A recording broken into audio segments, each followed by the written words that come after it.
జిల్లాలో ఈ వర్షాకాల సీజన్లో సీజనల్ వ్యాధులు రావడం జరుగుతుంటాయని ములుగు సూపరింటెండెంట్ జగదీష్ తెలిపారు. ఈ వర్షాకాల సీజన్లో నమోదయ్యే కేసులు వాంతులు, విరోచనాలు, మలేరియా, డెంగ్యూ ఇటు కేసులను పరిష్కరించడానికి ములుగు ఏరియా హాస్పిటల్లో డాక్టర్లు అందుబాటులో ఉన్నారని ములుగు సూపరింటెండెంట్ జగదీష్ అన్నారు.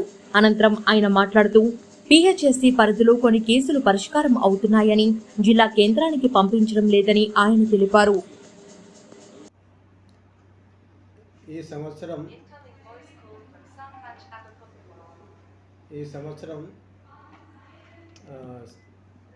సీజనల్ వ్యాధులు ఇప్పుడు స్టార్ట్ అవుతూ ఉన్నాయి. ఈ సీజన్లో ప్రస్తుతానికి ఇప్పటి వరకు నమోదైన కేసుల్లో జీఈ కేసెస్ అంటే వాంతులు, విరేచనాలు కొన్ని, తర్వాత మలేరియా, కొన్ని డెంగ్యూ కేసెస్ రిపోర్ట్ అయినాయి. అయితే అన్నీ కూడా స్టేబుల్గానే ఉన్నాయి. ఎక్కడ కూడా ఏ పేషెంట్ కూడా ఇక్కడ నుంచి వరంగల్కి పెద్ద సెంటర్కి పోయిన సందర్భం అయితే ఏం లేదు.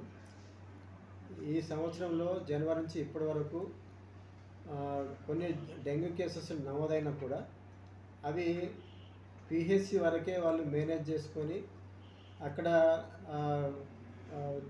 ట్రీట్మెంట్ ఇచ్చి అక్కడే నయం చేసిన సందర్భాలు ఉన్నాయి. కానీ ఇక్కడ ఈ హాస్పిటల్కి వచ్చిన సందర్భాలు కూడా ఏం లేవు.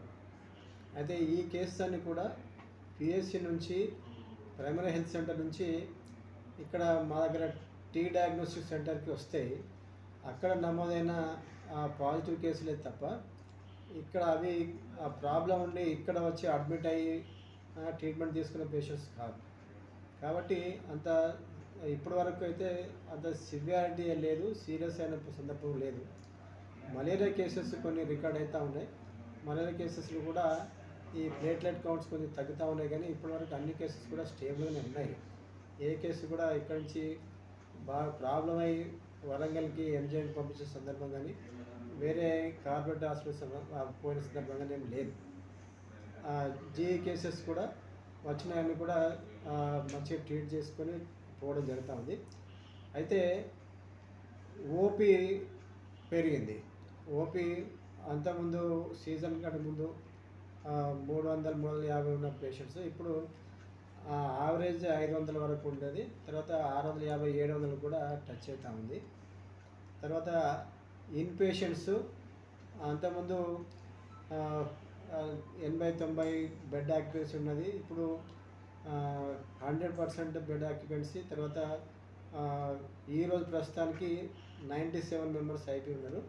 తర్వాత లాస్ట్ టైం సీజన్లో మాత్రం 130-140 మెంబర్స్ ఉన్నారు. కానీ ఇప్పుడు ఇంకా పెరుగుతారు. సీజన్ ఇప్పుడే స్టార్ట్ అయింది కాబట్టి ఇంకా పెరిగే అవకాశం ఉంది. దానికి సంబంధించి డాక్టర్స్ అయితే ప్రాబ్లం లేదు. మాకు ఈ సీజనల్ వ్యాధులకు సంబంధించిన ప్రిపరేషన్ అయితే మాకు ఉన్నది. డాక్టర్స్ అందరూ కూడా రెగ్యులర్గా ఈ సీజన్ డిసీజెస్ని అంటే ఈ వైరల్ ఫీవర్స్ కావచ్చు, లేకుంటే మలేరియా కావచ్చు, వాటిని ట్యాకిల్ చేయడానికి, వాటిని ట్రీట్ చేయడానికి ఏమాత్రం ఇబ్బంది లేకుండా డాక్టర్స్ని అలర్ట్ చేసి పెట్టినాం. తర్వాత మందులు కూడా వచ్చినాయి. మందులో కూడా ఇబ్బంది ఏం లేదు, మందుల కొరత కూడా ఏం లేదు. కాబట్టి లాస్ట్ టైం లాగానే పోయిన సంవత్సరం కూడా డెంగ్యూ పాజిటివ్ కేసెస్, తర్వాత ప్లేట్లెట్ కౌంట్ తగ్గి వచ్చిన కేసెస్ ఉన్నా కూడా అన్ని దాదాపుగా ఇక్కడే మేము ట్రీట్మెంట్ చేయగలను. ఇప్పుడు కూడా అంత సివియర్గా ఏం లేదు కాబట్టి ఇక్కడే ట్రీట్మెంట్ చేసి వాళ్ళని మంచిగా చేసి పంపించగలిగే పరిస్థితి ఉంటుంది. ఇప్పటి వరకైతే సీరియస్ కేసులు ఏం లేవు. సీరియస్ కేసులు వచ్చినా కూడా అవసరమైతే అవసరమైన సందర్భాలను మాత్రమే హైయర్ సెంటర్ పంపించి ట్రీట్మెంట్ ఇవ్వాలి. కానీ అదర్వైజ్ ఇక్కడే అన్ని ట్రీట్మెంట్ ఇచ్చేసి పేషెంట్ను మంచిగా చేసి పంపిస్తానని చెప్పి